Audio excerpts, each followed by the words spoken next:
Who is fighting for our financial education?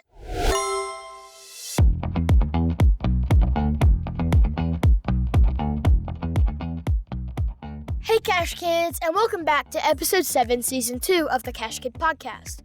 Whether you're listening from Amazon Music, Apple Podcasts, Spotify, the Cash Kid Podcast website, or wherever you like to listen from, we're glad you are here. Our focus this season continues to be on building super financial literacy skills. And today, we have a special guest who works every day to do just that for kids across the entire state of Alabama.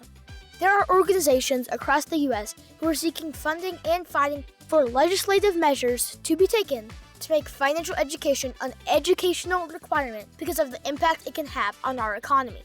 You don't want to miss out on what she has to say. The Cash Kid Podcast is underway. So, you got some cash, maybe from an allowance, or that money your grandma gave you for your 7th birthday. Here you go, sweetie. Woohoo! Thanks, Grandma! Whatever it is, what are you gonna do with it? Spend it, hide it away, or maybe invest it? Let's start learning how to make that money grow. Time to learn how to be a cash kid.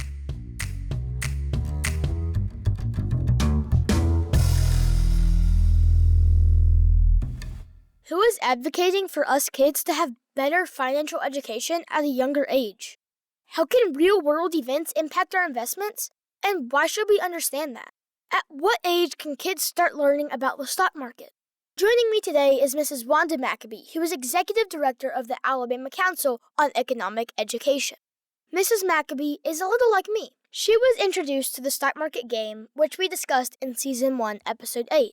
This game ignited her passion to have more financial education provided for not just her students, but the entire state of Alabama. And that's what she works to do now. Advocate for more financial education programs and requirements to set up students for greater financial success. Welcome, and first off, tell us a little bit about yourself. Well, first of all, thank you so much for this invitation. I think that I want to start by saying that I love learning, okay? I've loved learning my whole life. I spent over 47 years as either a classroom teacher or an administrator in public schools in Alabama. And now it is my distinct honor to continue serving in the area of education as the Executive Director of the Alabama Council on Economic Education. My journey began in stock market game being used in my classroom. It just sort of ignited a passion in me. So I'm just excited to continue this learning process.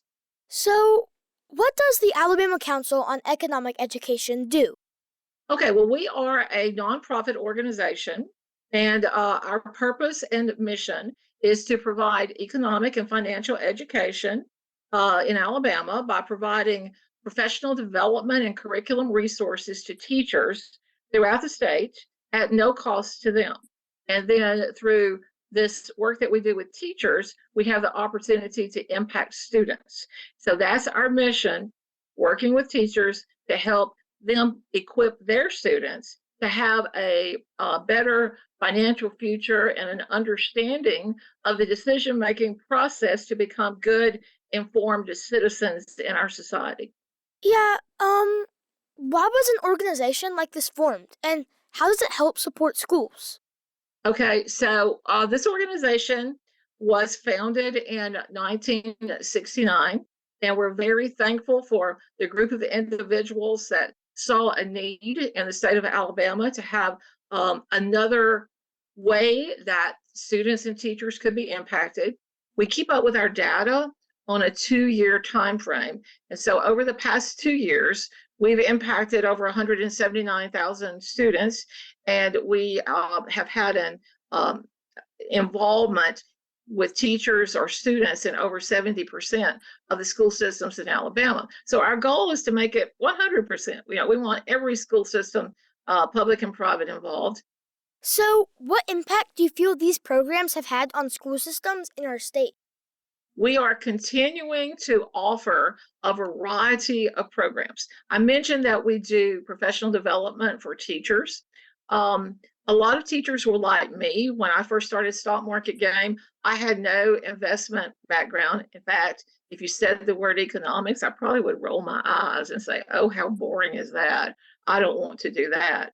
But stock market game, as a teacher, I became totally engaged and I realized that I had missed out on 15 years of compound interest. Oh my gosh. So I learned that myself. And so through that impact on me personally, it gave me this passion to continue to do this with the council. So the teachers that I work with, when you ask about the impact, they generally, even today, tell me the same thing because they don't have the background coming up in schools that gave them and equipped them with this investment education knowledge and financial education knowledge. So that's our goal. We want to reach out to all those teachers and help them help their students be more successful. Yeah, so how important is financial literacy and learning economic skills? So we could talk about that for a long, long time. How important is it? Well, in terms of life skills, stock market game, I know this is how you became involved in it, but stock market game is the perfect example of finding a way to help students see the real world connections. So on your portfolio, when you're playing stock market game and a stock goes up or down, sometimes you've done research about that stock, but a lot of times it doesn't matter how much research you've done. What's going on in world events will cause it to go up or down, whether there's a famine or whether there's a pandemic or whether there's a war or whether there's a presidential election.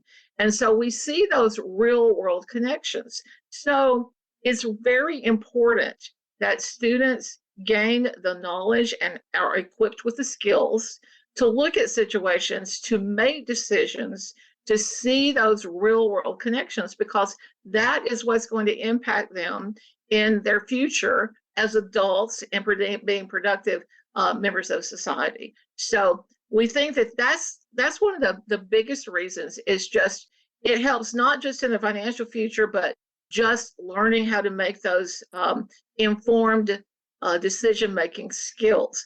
Economics is life.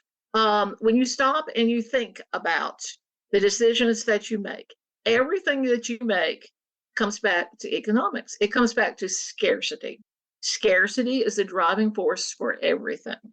We can't have everything we want. We have to make decisions and we have to learn how to make informed decisions. So knowledge is power. So programs like Stock Market Game, and we have several other programs that we offer throughout the state.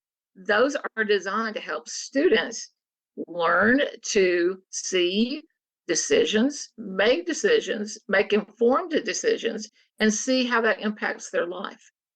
Yeah, so do you feel there's been a rise in demand for education like this, and why? In 2014 in Alabama, there was a push for making a financial education course a required part of the graduation in the state of Alabama.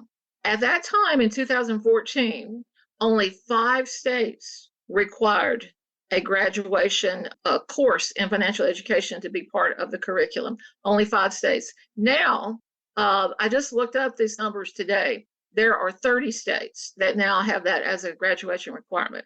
And I think that shows the importance that people are now seeing throughout the states and through advocacy groups, and seeing that it helps better everyone when we have that kind of knowledge. So, can you tell us about any initiatives that you are working on or goals of the Alabama Council on Economic Education? Yes, we continue to have goals to implement all of our programs. In addition to Stock Market Game, we offer Invest Right, which is an essay competition that's part of Stock Market Game. That's optional for students to participate in. We love academic competitions. We think that we're a competitive society, and students get more involved when there's a competition, and we give really good prizes too. But we also offer the Economics Challenge and the Personal Finance Challenge, for students in grades 6 through 12. And those are online competitions. Everything we do is at no cost to the teachers or the students.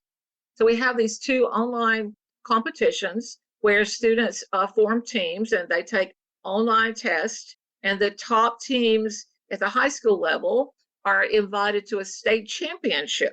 Those state champions then represent Alabama in the national competition. And I'm very pleased to report that at the national competition this past year, we had a second place in the nation from Alabama in the personal finance challenge. So I'm really excited about that. And then we have another competition, Rockonomics. And in Rockonomics, students take a song that they like and they rewrite the lyrics and do their own video. And the lyrics have to do with economics and personal finance. And we have some really, really cute, clever things that our students have submitted. And that's for grades 4 through 12. So we know that there are a lot of different ways that our students in Alabama can show their abilities and can show how smart they are and how creative they are. Is there anything we haven't asked you that you would like to share with our audience? Well, one thing I do just want to point out, it's never too early, okay? Because I get this question asked several times from teachers. They'll say, oh, well, 9th grade, sometimes our 9th grade, that concept might be too hard or whatever. And I have a different view of that. I think it is never too early to start learning about financial education. Then the national standards for learning about stocks, the benchmark is at 4th grade, okay? It's never too early. We have programs that we offer for our elementary teachers that help them weave financial education into their curriculum starting in kindergarten. So it's never too early. That's just something I really want to emphasize. And if we have teachers or parents or anyone that's listening to this podcast, we just encourage you to reach out to us. You can go to our website, econalabama.org, and we have many, many resources, and we have ways that we can connect you. I want to just emphasize again how important it is to make this a requirement in the home and in the schools, and keep this emphasis going. And your efforts, let me commend you, your efforts and what you're doing is helping to get this message across, and ultimately will help to empower your peers to have a more successful financial future. So congratulations to you. Thank you, Mrs. McAbee, for all you are doing to fight for our generation's financial success. This episode was a little longer than most.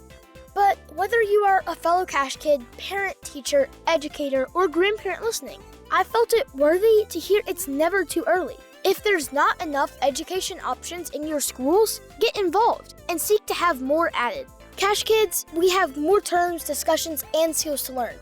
Thank you all for tuning in to this episode. If you have a question, please reach out to me at cashkidpodcast@gmail.com, and I'll answer it in a future episode. You can also reach out via our website at cashkidpodcast.com. Follow us on Instagram, and wherever you're listening from, leave a review. We need your help reaching a larger audience and building the financial skills of the next generation. Cash Kid, out.